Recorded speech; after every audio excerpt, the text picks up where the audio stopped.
They didn't leave because you were unworthy. They didn't go silent because you were too much. They didn't pull away because you failed. And yet the achy inside screamed otherwise.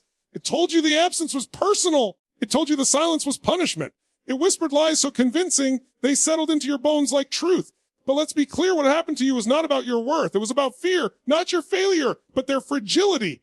Not your weakness, but their walls. Because avoidance isn't coldness. It's not a lack of care. Avoidance is intensity buried under armor. It's emotion so loud it becomes unbearable. It's love that doesn't know where to go, so it hides. It's feeling so much too fast, too deeply that the only choice seems to be escape. And still the hurt is real. The silence is real. The confusion, the longing, the late nights replaying every word.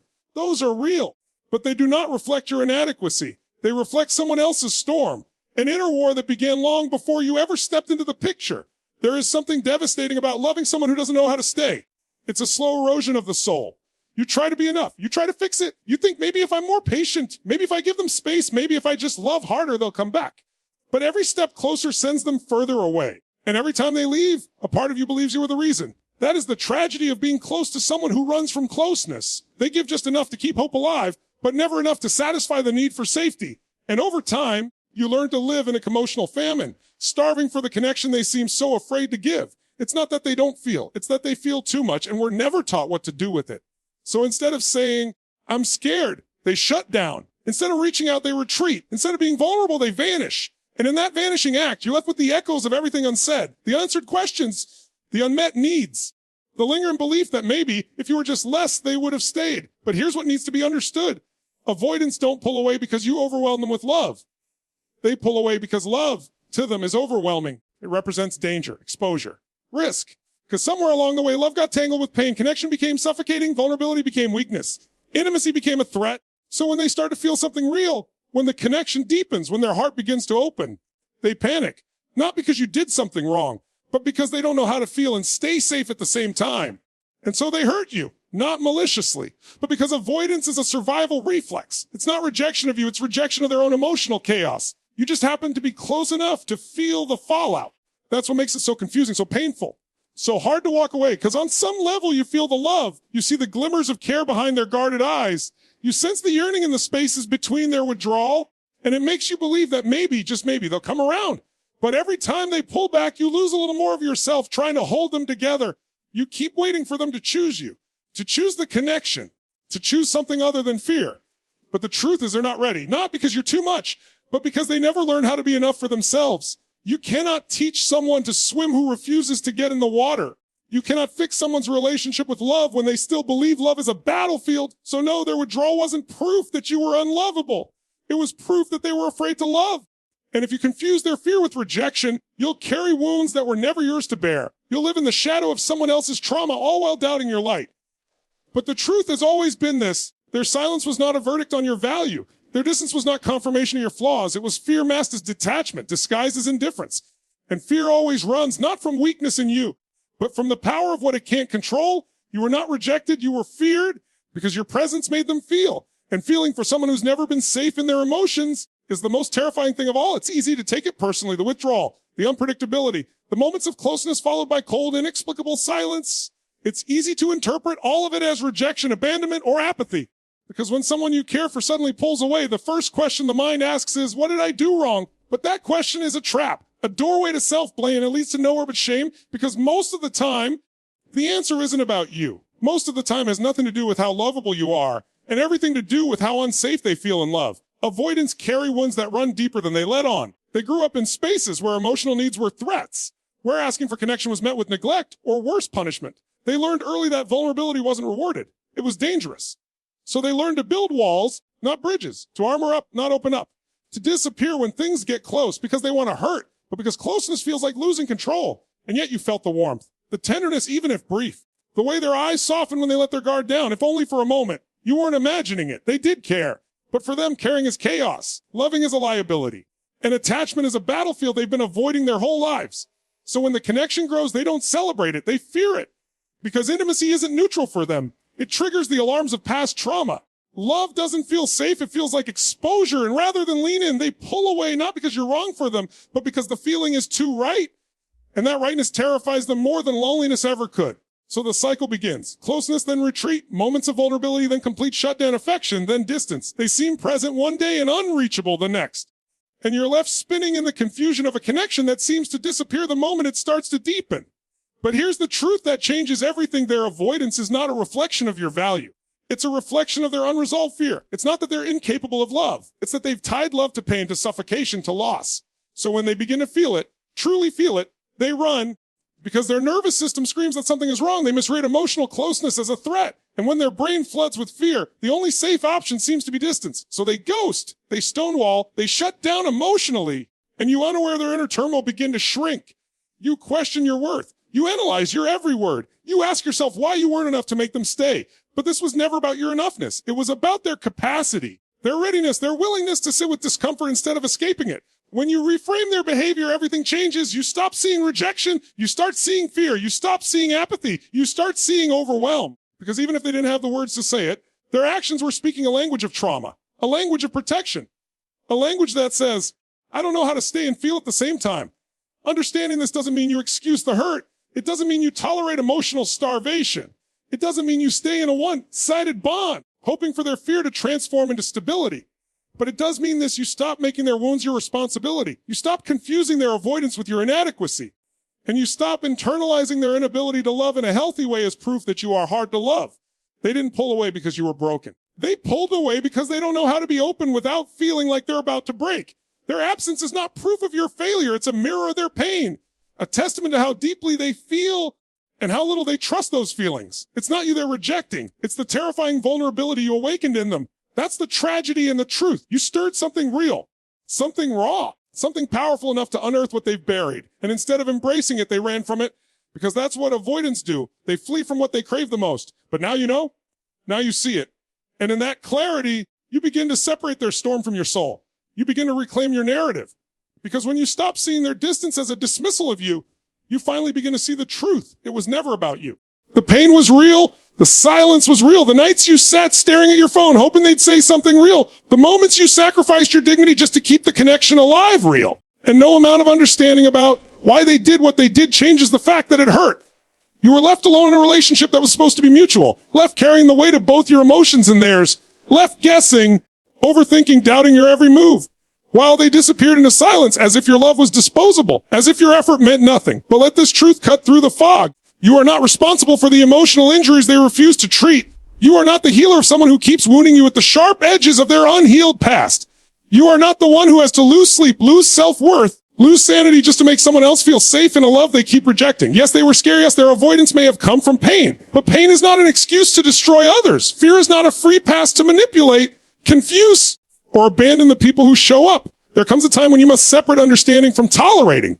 Yes, you can understand why they pull away. You can empathize with the pain behind the pattern.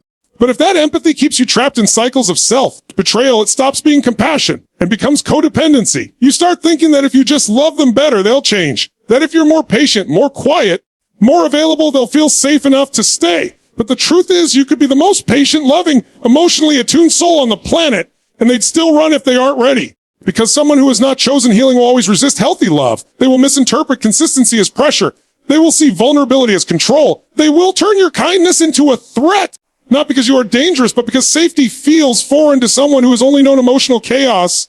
You start to bleed for their wounds, thinking that maybe your sacrifice will teach them to stop hurting you. But it won't. All it will do is teach you to abandon yourself, to betray your own needs, to confuse emotional starvation with strength. And the longer you stay in that dynamic, the more you start to think love is supposed to feel this way. That it's normal to feel anxious, uncertain, unseen. That love is something you chase, not something that meets you halfway. But it's not normal. It's not healthy. And most importantly, it's not love when it requires you to constantly abandon yourself to keep it alive. Love doesn't drain you. Love doesn't leave you confused. Love doesn't make you question your reality or doubt your worth. Love shows up. Love speaks truth. Love leans in when things get hard. Instead of running out the back door, you've tried to hold space for someone who won't even hold space for themselves. And now you're exhausted, empty, resentful, and quietly wondering when it became your job to carry a connection all on your own. But here's the most radical truth you must face. It is not your job to make someone emotionally available. It is not your job to fix what they won't even admit is broken. It is not your job to become smaller, quieter, easier, just to fit into someone else's fear of closeness. The moment you stop seeing yourself as the cure of their pain, The moment you stop romanticizing their avoidance as depth, the moment you stop waiting for them to wake up and realize how good they had it, is the moment you reclaim your power. You cannot keep shrinking yourself to protect someone who is terrified of growth. You cannot keep translating silence into potential. You cannot keep sacrificing your peace just to prove you're worthy of love. You were always worthy. Even when they couldn't see it. Even when they ran. Even when they left you holding a connection that was never yours to carry alone. So stop bleeding. Stop waiting. Stop explaining yourself to someone who isn't even listening. They are not your project. You are not their savior. And this is not the love your heart was built for. It's time to choose yourself. Not because they were evil. Not because you're bitter. But because your healing matters more than their comfort. You were never too much. You were never too needy, too emotional, too intense. You were just trying to love with your whole heart in a world that taught people to love with half of theirs. And somewhere along the way, you started to believe that asking for presence was asking for a miracle. That needing reassurance made you weak. That wanting connection made you clingy.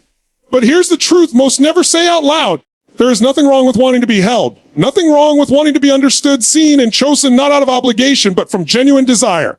That is not weakness. That is not desperation. That is human. That is real.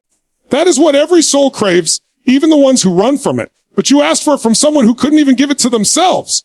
You were begging for stability from someone who only knew how to exist in emotional survival mode. Instead of recognizing that their limitations had nothing to do with your value, you began to adapt. You began to twist yourself into someone easier to love, more convenient, less expressive, less honest, less you. You made yourself small so their fear wouldn't get triggered. You swallowed your needs so their comfort wouldn't be disturbed. You dimmed your light so it wouldn't expose their shadows. And slowly you lost the sound of your own voice. You forgot how to ask for what you needed. You forgot what it felt like to feel full because you were always feeding someone else's emptiness. But it stops now. Because loving someone should never require losing yourself. The connection should never come at the cost of your dignity. And silence should never be mistaken for peace. The moment you stop chasing is the moment you start becoming. Becoming the version of yourself that no longer begs for breadcrumbs. Becoming the person who knows that love isn't something you have to earn. It's something you deserve by simply existing. Becoming the one who no longer sacrifices their own well. Being just to keep someone emotionally comfortable. It's not your job to teach someone how to love you. It's not your role to guide them back every time they retreat. It is not your purpose to endlessly wait for someone to figure out that your heart was a home, not a threat. You don't need to be more understanding. You don't need to be more patient. You don't need to prove your loyalty to someone who disappears at the first sign of intimacy. What you need is to return to yourself, to come back to the core of who you are before you started measuring your worth by someone else's ability to stay. To remember that your depth is a gift, not a liability. That your emotions are sacred, not shameful. That your desire for closeness is not a flaw, it's a reflection of your strength. Because the strongest thing you can do is not wait, it's walk. Walk toward yourself. Walk back into your truth. Walk into a life where love doesn't ask you to shrink to fit. And when you do, everything changes. You stop mistaking tension for chemistry. You stop confusing anxiety with connection. You stop falling for the ones who love you just enough to keep you hoping, but never enough to make you feel secure. You start choosing peace over potential, clarity over chaos, consistency over crumbs. And most importantly, you start choosing you. Not as a last resort, but as a declaration that your love is not a prize to be won through suffering, that your heart is not a battlefield for someone else's inner war, that your energy is not available for those who only show up when it's convenient. Choosing yourself means letting go of the hope that they'll wake up and finally see you. It means grieving the fantasy and accepting the reality. It means standing tall in the ruins of what could have been and saying, I still choose me from that place, from the ashes of the version of you who kept begging. You rise. You rise into someone who doesn't chase love but attracts it, who doesn't settle for confusion but demands clarity, who no longer breaks her own heart to hold someone else together. You are not too much. You are just too much for someone who was too little for themselves. You are not hard to love. You just offered love to someone who was terrified to receive it. You were never asking for too much. You were simply asking the wrong person. Now you ask no more. You build. You choose. You live. This is the moment it all changes. Not because they came back, not because they apologized, not because they suddenly realized your worth, but because you finally did, because something inside you has shifted. No more pretending, no more shrinking, no more begging someone to love you while you quietly abandon yourself. The waiting ends here. The cycle stops now. This is not the chapter where you keep handing out access to people who treat your presence like an option. This is the chapter where you rise, alone if necessary, unapologetically, without hesitation, because your healing is not optional anymore. Your peace is not negotiable. Your self-worth is no longer on the auction block, waiting to be validated by someone who couldn't even stay long enough to see you clearly. There is nothing romantic about emotional starvation. There is nothing noble about proving your loyalty to someone who disappears when it matters most. There is no glory in being the one who stays while they run again and again and again. You've done enough. You've felt enough. You've tried enough. And now The only thing left to do is walk forward. You are not here to convince anyone of your value. You are not here to be tolerated, explained, or endured. You are here to be chosen.